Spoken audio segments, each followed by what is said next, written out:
سلام و درود نیسارتون دوستان گرامی قدر.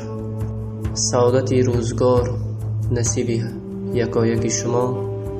شعری از استاد آذر سلیم خواستم برای شما قرائت کنم.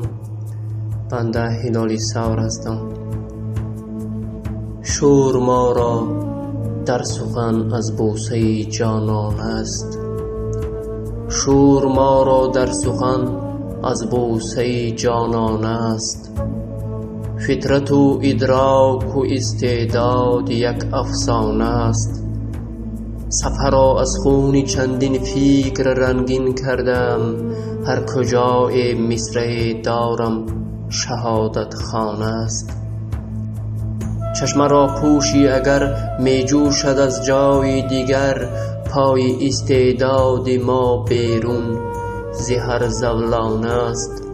چشم را پوشی اگر می جوشد از جای دیگر. پای استعداد ما بیرون ز هر زولانه است. دوست می دارم به جان بیگانه معنا را، ولی دایم این بیگانه دل در دفتری بیگانه است.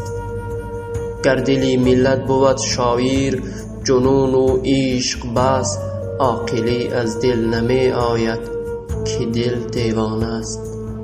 عاقلی از دل نمی آید که دل دیوانه است.